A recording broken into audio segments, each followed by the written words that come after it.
Reading with your kids. Hola, ni hao, konnichiwa, assalamu alaikum, shalom, jambo, bienvenidos. Hi, my name is Jedley, and this is the Reading with Your Kids podcast, a podcast that has been downloaded to every single continent in the world, including Antarctica. I think that's so cool. We're coming to you from the beautiful neighborhood of Reedville in the southwest corner of Boston, Massachusetts. We'll be traveling to London and the United Kingdom to speak with our guest, the author of The Science of Santa Claus, M.G. Knight. Before we head across the pond, we want to let you know that this episode of the podcast is sponsored by The Crab Apple Tree by Tom O'Toole. Tom O'Toole wrote The Crab Apple Tree to teach kids how to accept and love the differences in all of us. The Crab Apple Tree is about bravery, courage, and standing up for yourself. It's about crushed hopes that are restored.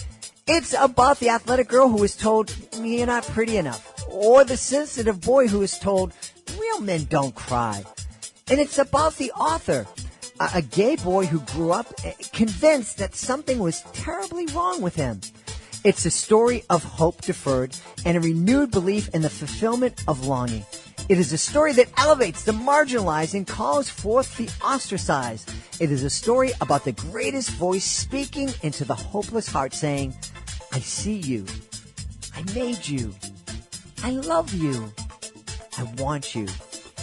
The Crab Apple Tree is a powerful book that you will absolutely want to add to your family library. It's available on Amazon.com. This episode is also brought to you by Kid Curated Books. We're really excited that Kid Curated Books is a sponsor. Kid Curated Books is an online service that offers monthly book box subscriptions for children ranging in age from infants to teenagers. Now, don't go rolling your eyes. This isn't just another subscription box. Let me let you know how Kid Curated Books is different. Kid Curated Books doesn't just send each child the same tired old book box. In fact, seldom are two ever identical. That's because Kid Curated Books understands that no kids are identical. They base their choices on a survey that's completed during the initial subscription and on subsequent feedback from the kids. And with that feedback, they are able to create a custom book box designed especially for each child that will educate, excite, and absolutely educate. Each month, every monthly delivery arrives in a colorful box that is packaged like a present and addressed directly to the child. What kid doesn't like to get a present every month? Subscribe to Kid Curated Books today, and we will provide amazing reading for your kids no matter what their age. Are you not ready to commit to a subscription? We understand. Kid Curated Books also offers an array of gift boxes for baby showers, holidays, and birthdays. What a great book. Check it out today by visiting their website, kidcuratedbooks.com. And we do also want to let you know that this episode of the Reading with Your Kids podcast is brought to you by The Adventures of Johnny Pocket Band, Battle of the Bands by Linda Phelps. Do you know a tween or a teen who struggles with stress and anxiety? I mean, so many kids do. Well, if you answered yes, let me suggest a perfect, fun summer read, The Adventures of Johnny Pocket Band by Linda Phelps. Johnny and his brother Drummer Boy are excited to compete in the Battle of the Bands. They have 2 months to get the band prepared, but everyone is way nervous. Johnny has promised himself that he will conquer his anxiety this year and start having fun. And with the help of his friends, he just might be able to do it. This story captures the emotions, fears, and excitement of the preteen years. It's a difficult time for everyone, but this story opens up a window of understanding as each kid shares their thoughts about fitting in, making friends, and the really weird, unsettling new feeling of being attracted to girls. This is a fantastic read for all families. The Adventures of Johnny Pocket Band, Battle of the Bands, is available on Amazon or by visiting Linda's website, johnnypocket.net. The Adventures of Johnny Pocket Band, Battle of the Bands by Linda Phelps. Joining us right now from right outside of London in the United Kingdom, he is the author of a great new book, The Science of Santa Claus. Please welcome to the show, M.G. Knight. M.G., how are you? Hi, Jed. How you doing? Great. MJ and I were just talking about the weather in our different parts of the world. It's beautiful here in Boston. Yeah, you were saying it's a little dreary over in London. There has been a guy walking down the street here with planks, and I said to him, "Hey, what's going on?" And it turned out his name was Noah. So it's been a little wet. Sorry for the old joke, but yeah, it's been a little wet to say the least. But that's summer in the UK, right? That's what I hear. We're looking at that. The UK is one of the places that my wife and I are looking forward to visiting now that we're becoming empty nesters, and looking forward to visiting the world, and also looking forward at one point to hopefully reading to our grandkids whenever they decide to make their debut. And maybe one of the books that we're going to want to read to them is The Science of Santa Claus. Tell us all about the book, please. Well, I hope so. That'd be awesome. So The Science of Santa Claus is a story which takes place over an entire year in the life of this young boy, Oliver Winter, and his family actually as well.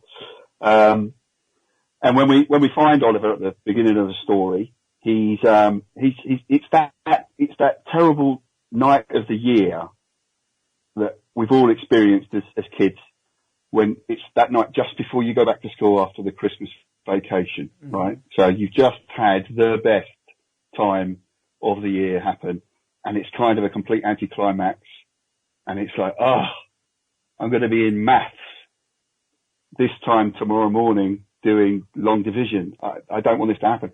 So he's kind of in that mindset.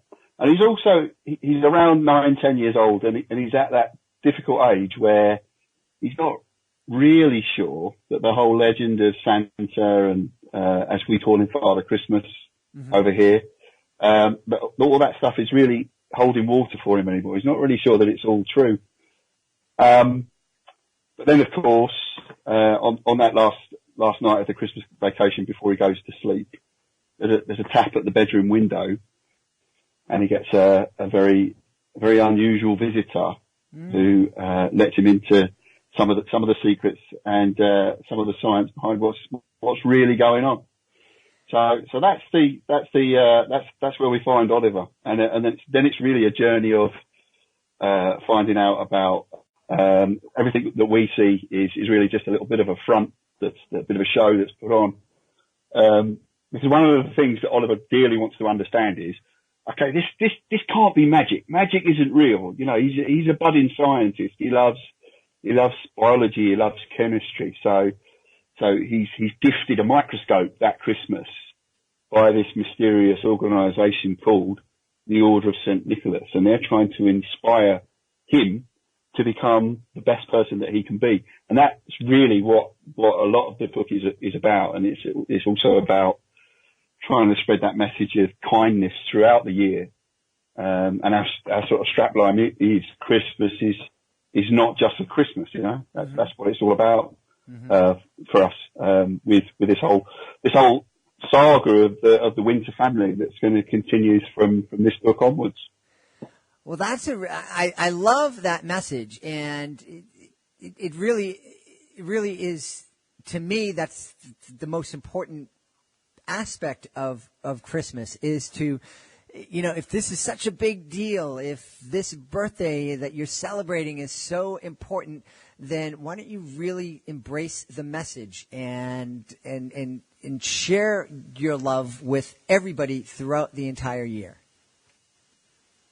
Absolutely, and it's difficult to kind of go into it without giving the whole book away. But the way that it's done, and what really Oliver really wants to understand is, well, how is this physically possible to do this enormous? I mean, imagine Amazon trying to do Santa's Christmas deliveries. I don't even think they could manage to do that, right? So how could it be possible that this could happen? How do these gifts appear in homes across the world? How is this possible? And over the course of the year, because although it's titled The Science of Santa Claus, it's not really about Christmas. It's really about family. It's about that kindness, and it's about kind of one young man really discovering what it is to be kind, what it means, and also he builds a better relationship with his family and his friends around him as part of the journey, because the whole ethos of the story is also around trying to inspire that kind of people to be the best they can be. I mean, Oliver's particular bag is science, mm-hmm. but there are also characters in there who get inspired to be musicians or inspired to maybe write. It's all about that whole being the best person that you can be, and also being kind throughout the year, which is I think the reason that it turned out that way. This is my first book, by the way. Mm-hmm. Totally inspired by my own children, to be honest.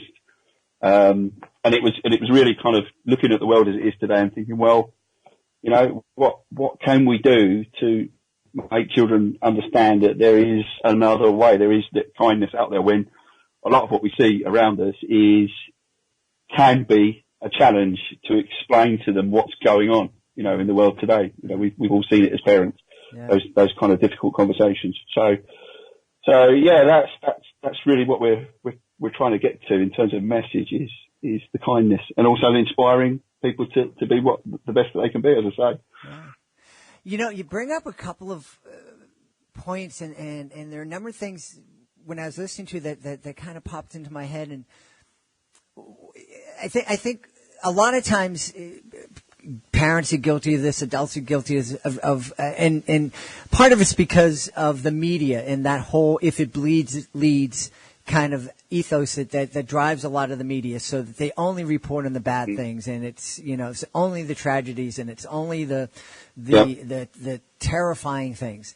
And the reality is that life today is a lot better for most of the world than it was when I was a kid, and it certainly is a lot better. I heard a scientist saying that it's a lot better to be poor right now in 2019 than it was to be rich back in 1819. You wouldn't want to trade, because the medicines, you didn't have medicine, you didn't have communication, you didn't have a lot of different things.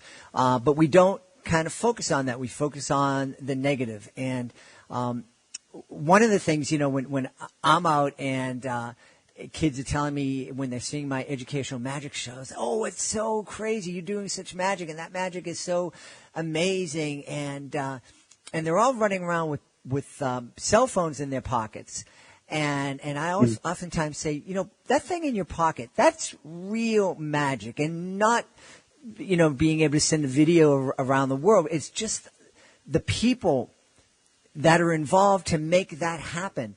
The thousands and thousands of people that were involved in creating the systems and keeping the systems running and inventing the phones, that all these people all around the world were able to come together and make that possible. That, to me, is magic, that kind of cooperation. And I love that you're writing to inspire kids to, just embrace kindness and to really accentuate the fact that we have so much to give and offer to each other. Absolutely. I mean, it's a sci-fi story. Don't get me wrong. And there are things in the book that are quite, I'm trying to describe some quite, they're not high concept sci-fi, but they're real. This is real physics in some. So one of the parts of the story is that there's an object which is hidden in plain sight, because the Order of St. Nicholas have got technology which can bend space and time, and it can bend light around an object, and it can hide it and disguise it using that kind of advanced physics, which is theoretically possible. If you've got any advanced technology to us would seem like magic. Those guys in Victorian times in the 1800s, if they saw your cell phone, would think that was magic, right? Mm-hmm. So it it's a few years on, but a lot of this technology, I work in the technology industry as my day job, and a lot of this technology, when I look back to watching Star Trek as a kid and Doctor Who as a kid and all those great shows that we love and still love, a lot of it is now totally possible. Mm-hmm. Your smartphone, once again, your cell phone, could be your tricorder in Star Trek terminology, right? Right. So, or your sonic screwdriver in Doctor Who terminology. So I sit on the fence, as you can tell. But no, I mean, it is all about inspiring that. And I want, if I can get one or two children to think, actually, that's a really interesting concept. And I remember seeing that or reading about that or hearing that in class at school. I'm going to go find out a little bit more about that. So we've got lots of supporting material over on the website at winterfan.co.uk. We have an amazing knowledge blog where we try to keep up to date and post content around some of the topics and the science that we mentioned in the book, and we'll also mention in future books. So we're trying to link that, and we're also posting YouTube content that we're creating with my own family, with my own kids, who are very much the inspiration for the characters in the book. And we're talking about the stuff so that we have videos where we're looking at astronomy with our telescope. We're looking at stuff in terms of biology. We went out and from the pond, put it under the microscope. We made a video for YouTube. So it's all linked to the book. So what we want to do is give an experience that lasts throughout the year. So you can read a chapter of the book at 1 month, watch the video, and do some educational stuff with your young reader as you go along through the book. So, reading with your kids has been massively important to me as we've gone through the process of creating the book. It's been a family effort, to be honest, which has been really amazing. Because the guys were my first sounding boards for every chapter. So they got to hear it first. Yeah. And they would recognise themselves and things that we do in the family. I guess a lot of authors do that. Mm-hmm. So it's been an incredible journey, and you're absolutely right, trying to inspire that future generation. Because it's an amazing time to be alive, right? I mean, the technology that we have now, there's so much potential for good, and we need to make sure that it is used for good. So trying to link that with kindness, is made a lot of sense to me. Yeah, and I love that, and it is. I mean, the technology. When I think about it now, I was doing one of my shows back in 1989. I wrote and produced a video, a disabilities awareness video that was shown in a lot of different places and schools around the world, and it was very successful. And it cost us a whole lot of money to create this video, and I think it was probably close to $100,000 between money that was donated and in-kind donations and donations of services and things like that, and that only paid for 3 cameras to shoot this video. And a few years back, I was performing on a playground in a in an inner city here on the East Coast of the United States. And at one point during the show, I looked up, and there were 12 different cameras shooting the show in this little playground. And I was thinking back, look at that, here, just maybe 20 years ago, that was unheard of, having 12 cameras videotaping a show. And nowadays, people have these high-tech cameras in their pockets, and it's just incredible. And it is so important that we talk to our kids about using this technology kindly and respectfully, not only respectful of other people, but also respectful of ourselves. Yeah, absolutely. I mean, one of the bits of technology that features quite heavily in the book is our kind of drones and quadcopters.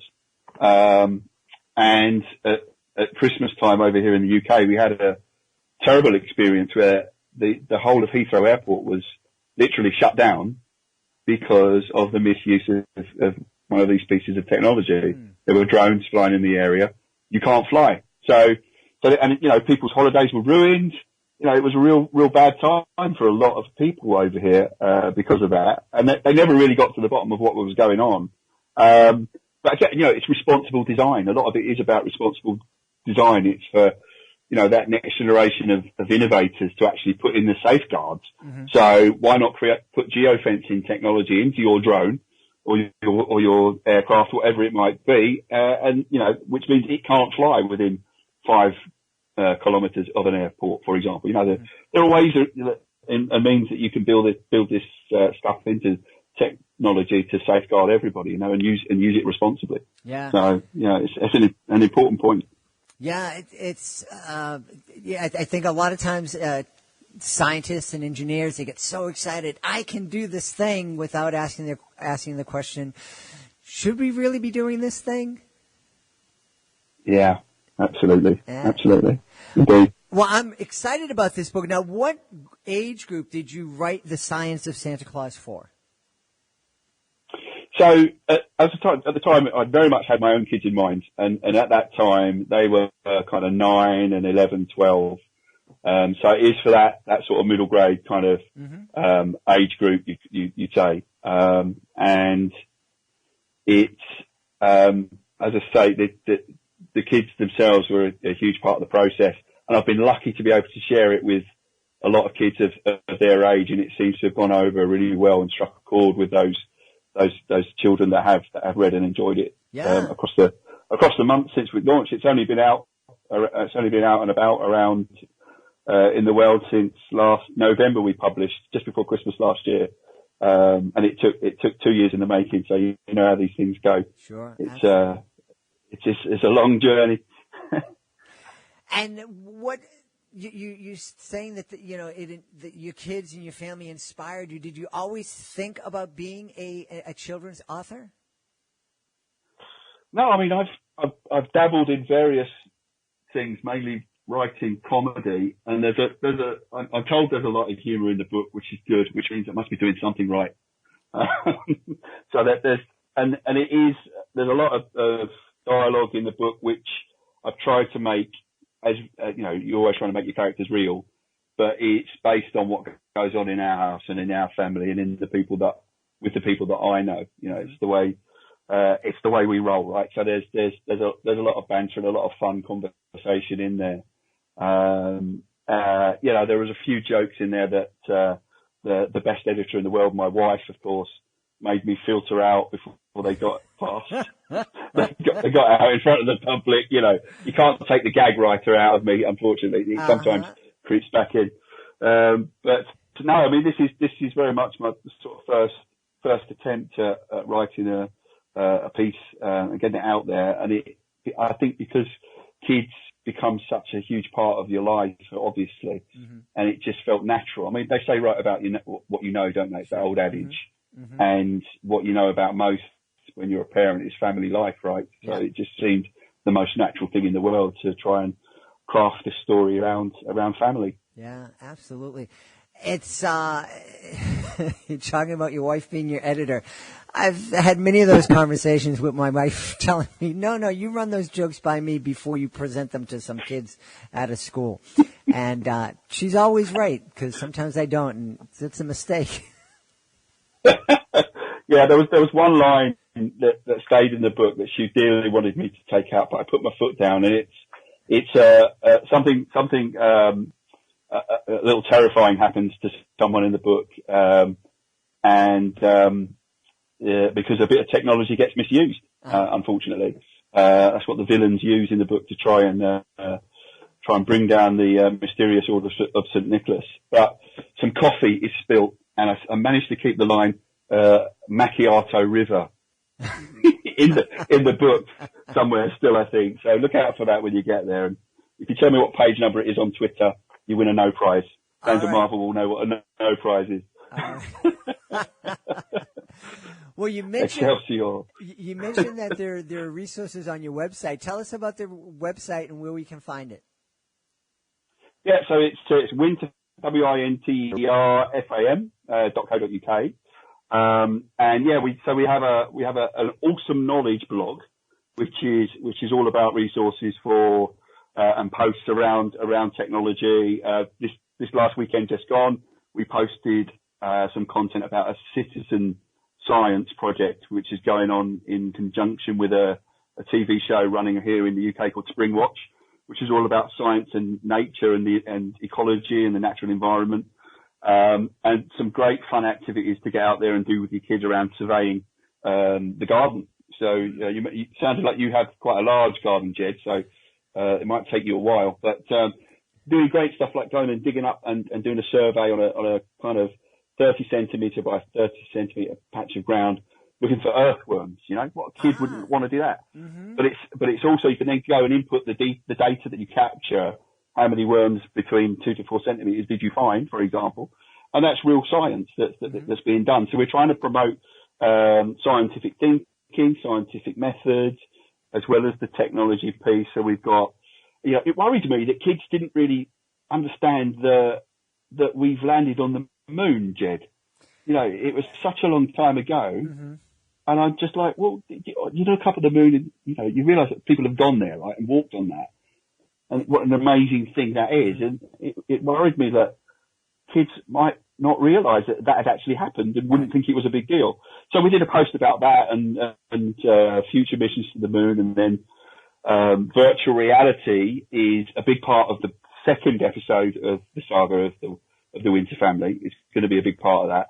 So we would talk about exploring the surface of Mars in one of the posts with VR, which is something that Microsoft have been working with space agencies on to try and make that a reality with the data that's been mapped from the various rovers. You could put an explorer virtually on Mars and explore the landscape. So, which is an amazing piece of technology, and I'm lucky enough to get to play with some of that virtual reality stuff for my day job, which again feeds in and inspires what appears on the Winterfam website. So yeah, we're very much trying to get that content out there. And we've also got some content about setting goals as well for kids.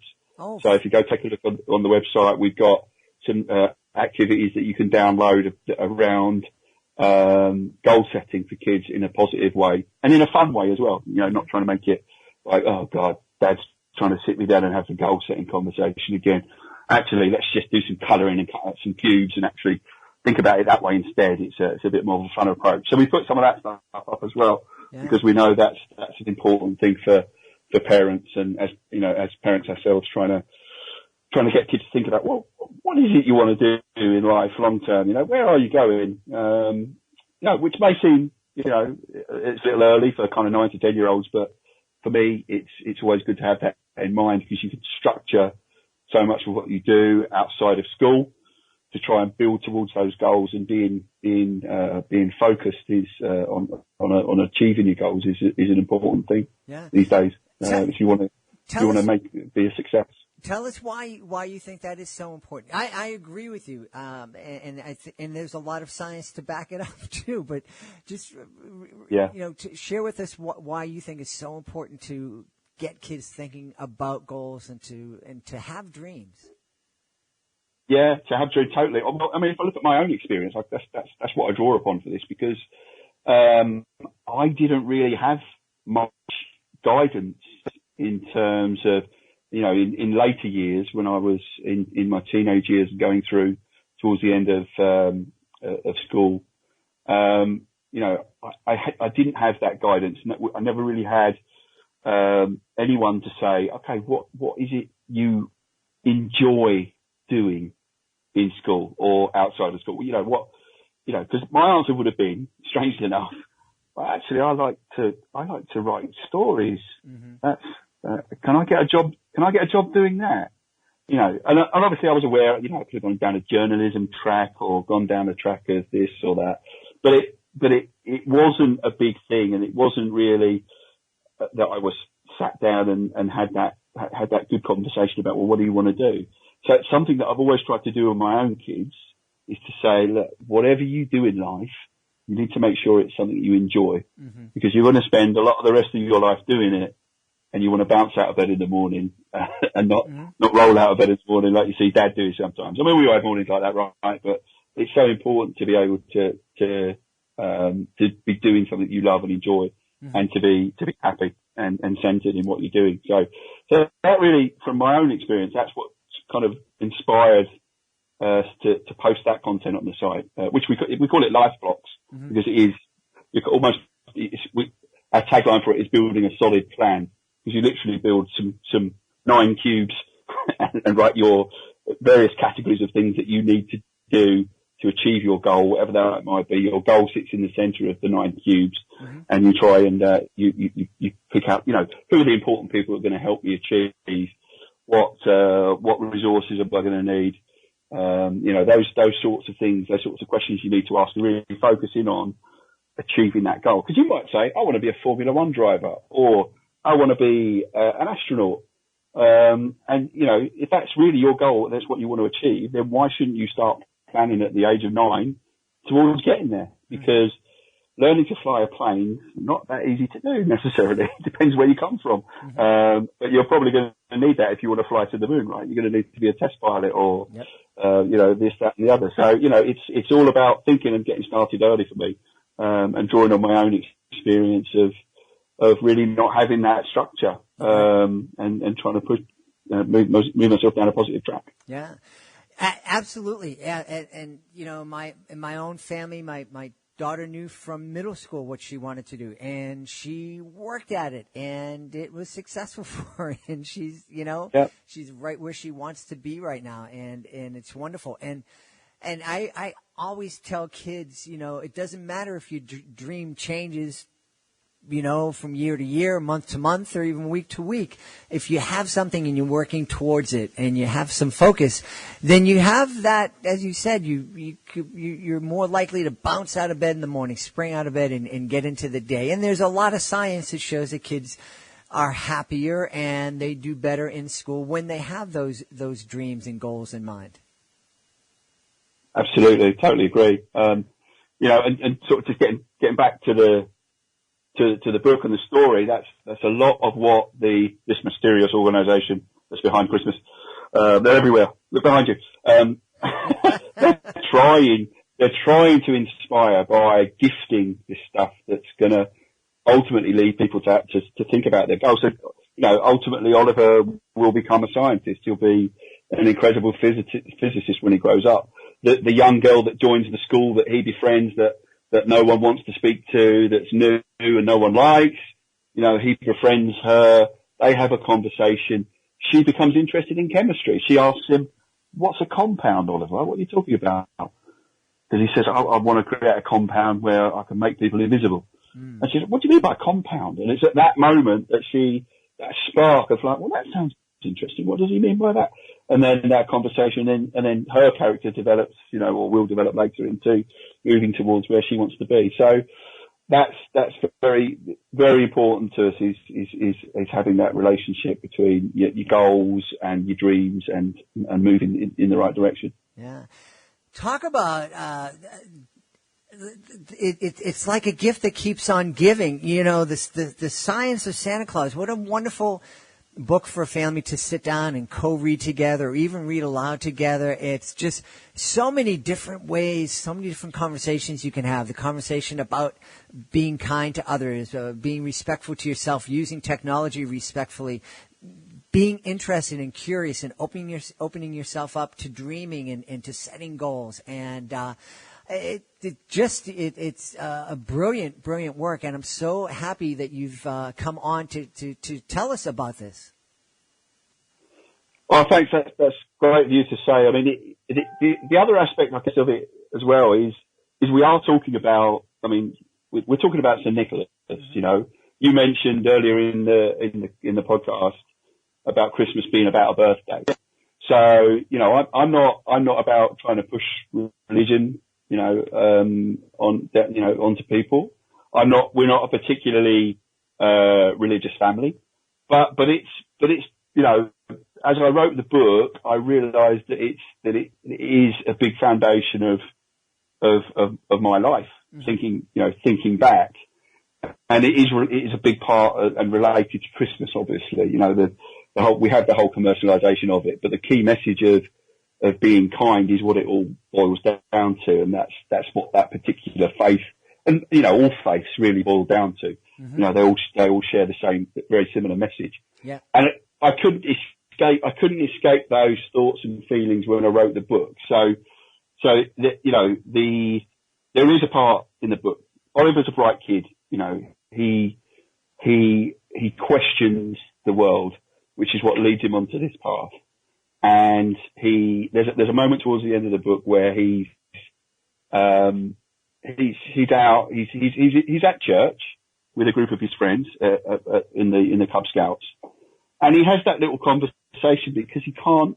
Again, in the same way he couldn't quite reconcile Christmas with the reality, he couldn't quite reconcile what he saw going on in the world today with faith and the church. And he has that little conversation about, well, I'm scientific.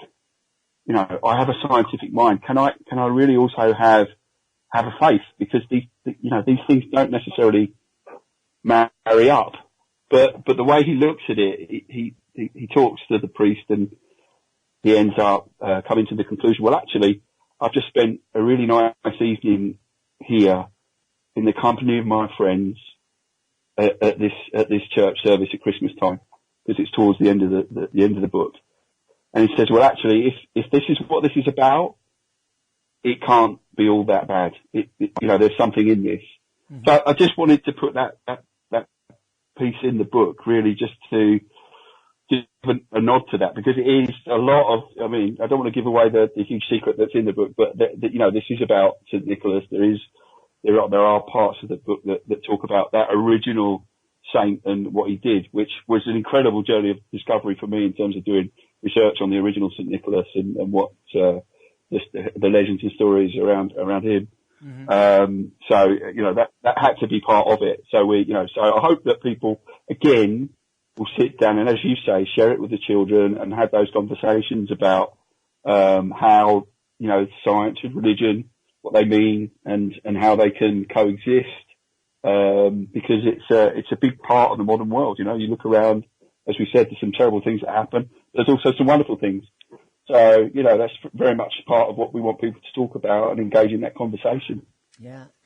Well, this has been a fascinating conversation, and I think it's a great preview because it's just like we were just saying, there's so many conversations that can spring out of sharing the science of Santa Claus together with our kids. We've had a great time. We want to encourage everybody to check out the Science of Santa Claus. Check out MG's website, winterfam.co.uk, and also reach out. And I'm sure MG would be very happy to hear from you and answer any questions you might have. We've been talking Absolutely. We've been talking to the author of The Science of Santa Claus, M.G. Knight. M.G., thank you so much for being part of the show. Jed, thanks for having me. It's been great pleasure. And hi to everyone over there in lovely Boston. Please be sure to join us for the next edition of the Reading with Your Kids podcast. Our guest will be K.G. Campbell, the author of the really, really fun book, A Small Zombie Problem. That's the next episode of the podcast. Hey, we want to thank the folks who made today's show so special, starting with M.G. Knight. Please check out The Science of Santa Claus. We also want to thank Tim O'Toole. Be sure to check out The Crab Apple Tree. Linda Phelps is the author of Johnny Pocket Band, Battle of the Bands. Check out her book. It is a fantastic book, especially if you know a tween or a teen who is struggling with anxiety. And, of course, we want you to check out kidcuratedbooks.com. It is a different kind of subscription service that will bring a beautiful box of books specially designed for your child. A big thanks goes out to my associate producer, Fatima Khan. Thank you very much. Check out Fatima's blog at our website, readingwithyourkids.com. I want to thank my beautiful wife for all the support that she gives me. I want to thank you. Thank you so much for taking the time to subscribe to the show on the iHeartRadio app, on Spotify, Himalaya, Apple Podcasts, iTunes, wherever you find your podcasts. And, of course, I want to thank you for taking the time to make the world a better place. And you do that every time you read with your kids. I'll be looking for you in the next edition of the Reading with Your Kids podcast.